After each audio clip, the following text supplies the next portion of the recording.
So I got a lot of my questions from the previous episode, or the first episode of AntiMagic Academy answered, and yet I feel that it's rushed.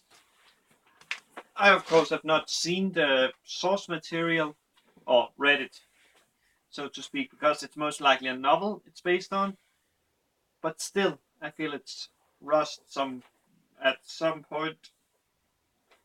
But let's talk about the interesting thing. Remember the girl that I thought was a witch um, last episode? I actually used her as a thumbnail.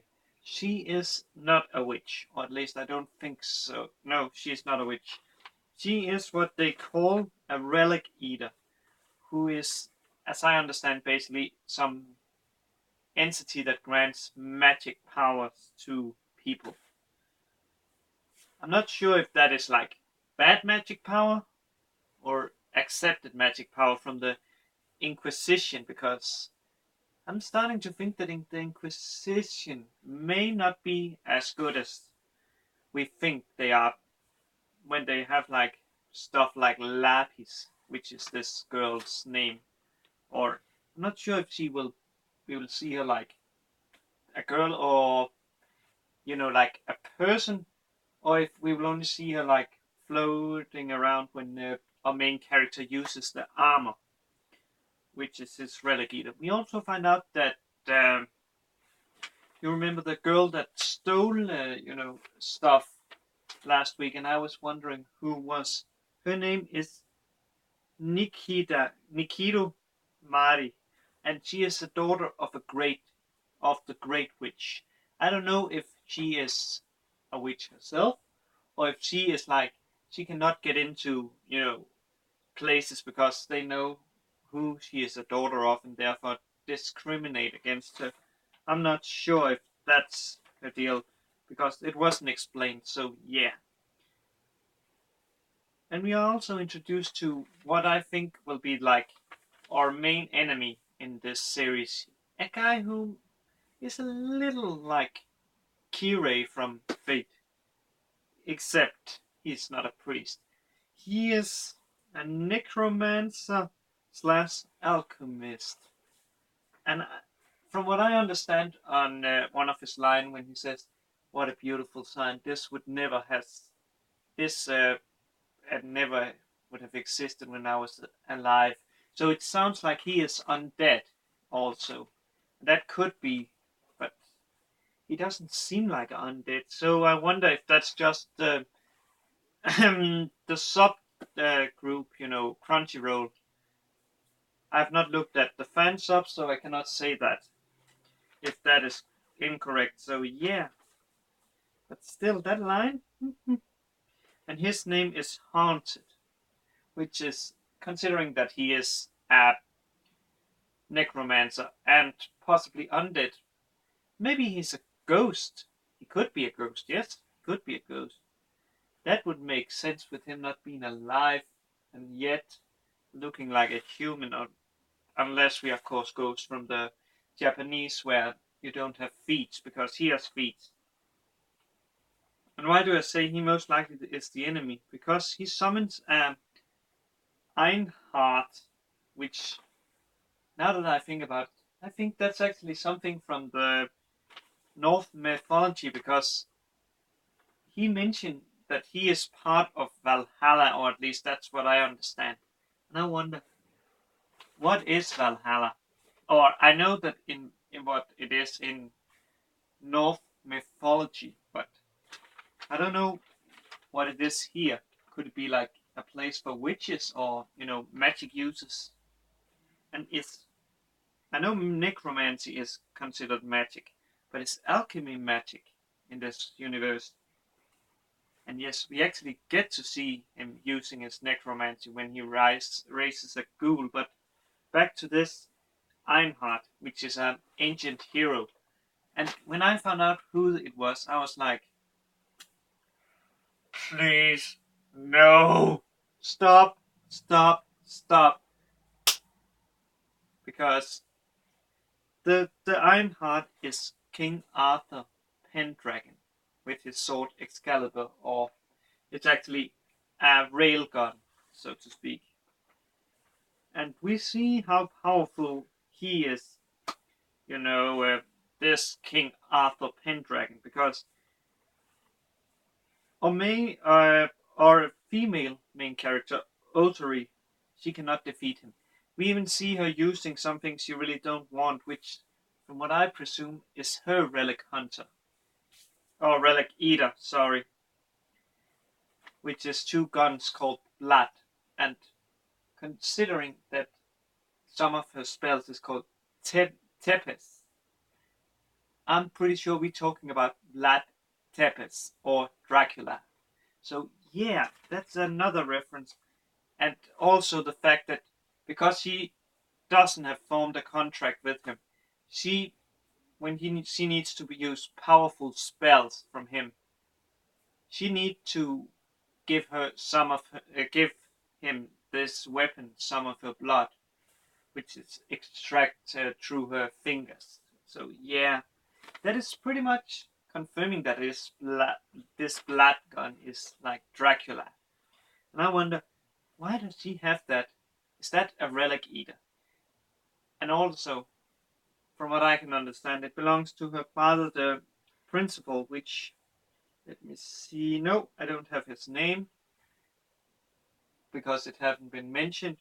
So yeah, and actually, it's kind of shitty that her father called back the weapon, because she could have gotten killed if it wasn't because our main character, let me see, Kusanagi, he basically came and kind of saved her.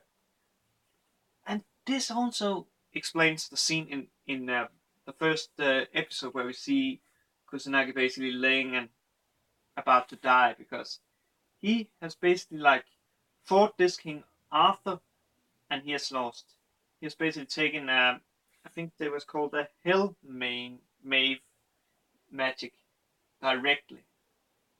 So yeah, and the only reason he was safe was because Lapis formed a contract with him, this relic eater, which gave him an unbreakable armor and unbreakable weapons, which makes me wonder, if that's true that it's unbreakable, how the fuck is he gonna lose?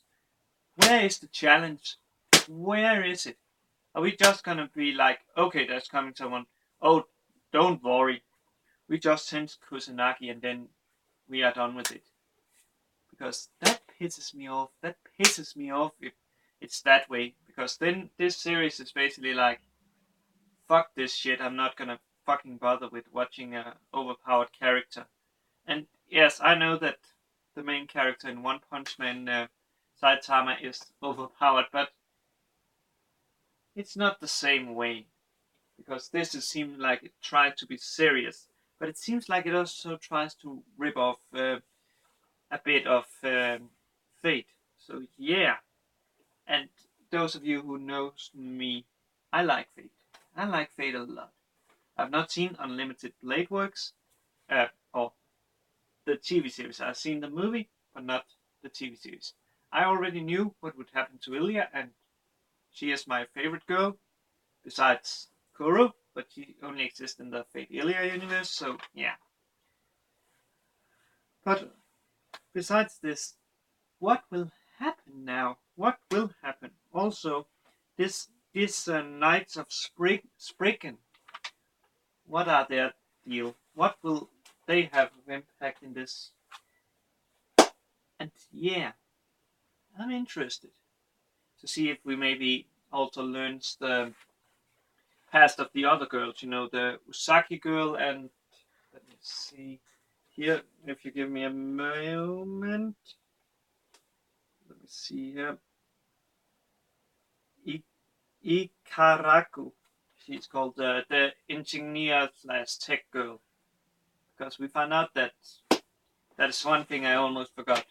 So yeah, it's good I remember, because Otari, she has a nickname amongst the other Inquisitions, Calamity, and that is because she kills criminals, and that is because she all she lives for is to defeat the witches. So when she sees someone that is evil, her she don't think basically all blood goes to her head, and she basically pulls the trigger and kills them without thinking of the consequences. That's why she's called Calamity. However, you remember that I said this felt rushed, and now I will explain you why. Because after he has saved her and basically sitting around the tree, he tells to her that she doesn't need to be alone in sharing the pain. She can share it with him, and that is what it's called. That it's okay for her to rely on him. So yeah, and it's like she just instantly likes him. It's like I'll almost say it's more stupid than harems actually, because or some harems maybe, some harems because there is some harems which is pretty good, like High School DxD, where we see Issa basically. We can understand why they like him, but then there's harems where they basically just what shall be infinite stratus, where they basically just every girl just like, oh, I want this.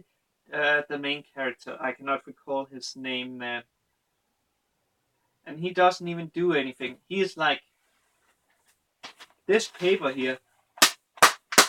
It almost, I think that has done more than the main character there to try to pick up the girls. So yeah.